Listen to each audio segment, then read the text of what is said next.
আজকে রেসিপি কাঁচা আমের জেলি।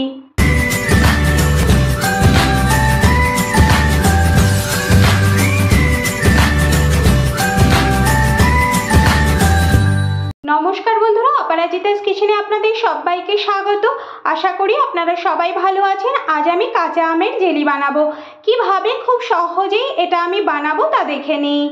কাঁচা আমের জ্যাম বা জেলি বানানোর জন্য আমি এখানে কিন্তু একটা কাঁচা আম নিয়েছি।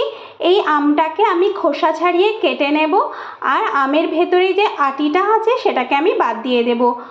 আমের আটিটাকে বাদ দিয়ে আমি এভাবে ছোট ছোট টুকরো করে কিন্তু আমগুলোকে কেটে নিয়েছি, আর আমগুলো কিন্তু আমি ধুয়ে নিয়েছি ভালোভাবে। এবার একটা কড়াই বসিয়ে কড়ার মধ্যে আমি আমগুলো দিয়ে দেব। আমগুলো সিদ্ধ করে নেওয়ার জন্য আমি এর মধ্যে কিন্তু 1 বাটি পরিমাণ জল দিয়ে দিলাম।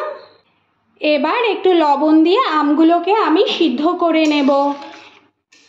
গ্যাসের ফ্লেম হাইতে দিয়ে আমি আমগুলোকে ঢেকে দিয়ে সিদ্ধ করে নেব।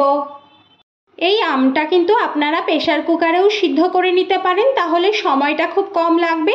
আমি কিন্তু এখানে কড়াইতে করলাম, কিন্তু আপনারা চাইলে প্রেসার কুকারে সিদ্ধ করতে পারেন। আমটা আমি সিদ্ধ করে নিয়েছি, 10 মিনিট হয়ে গেছে। এবার দেখে নেব আমটা কতটা সিদ্ধ হয়েছে। আমটা কিন্তু আমার প্রায় সিদ্ধ হয়ে গেছে। এবার আমি এখানে আমগুলোকে এই জল থেকে তুলে ফেলবো। এবার সিদ্ধ আমগুলো আমি জল থেকে তুলে নেব। সিদ্ধ করা আমগুলো কিন্তু আমি এখানে তুলে নিয়েছি। আমি কিন্তু একটুও যে আমগুলো সিদ্ধ করেছিলাম সেই জলটা কিন্তু আমি নিইনি, শুধু আমগুলোই তুলে নিয়েছি। এবার একটা হাতা বা চামচের সাহায্যে আমি কিন্তু এই আমগুলোকে খুব ভালো করে ম্যাশ করে নিচ্ছি। সিদ্ধ আমটাকে ম্যাশ করে আমি একটা আমের পাল্প বানিয়ে নিয়েছি। এবার একটা কড়াইতে আমি এই আমের পাল্পগুলো সব দিয়ে দেব। এবার এর মধ্যে আমি 1 বাটি পরিমাণ চিনি দিয়ে দিচ্ছি। আপনারা কিন্তু আপনাদের স্বাদ অনুযায়ী এই চিনিটা দেবেন। এবার গ্যাসের ফ্লেম লোতে দিয়ে এটা আমি কিন্তু কন্টিনিউ নাড়তে থাকবো। আমার এই রেসিপিটা যদি আপনাদের ভালো লাগে তাহলে লাইক শেয়ার কমেন্ট অবশ্যই করবেন, আর পাশে থাকা ছোট বেল আইকনটা প্রেস করবেন। আমি নতুন কোনো ভিডিও আপলোড করলে আপনাদের কাছে খুব সহজে একটা ছোট্ট নোটিফিকেশন পৌঁছে যায়। জেলিটা আমার কিন্তু প্রায় হয়ে এসেছে।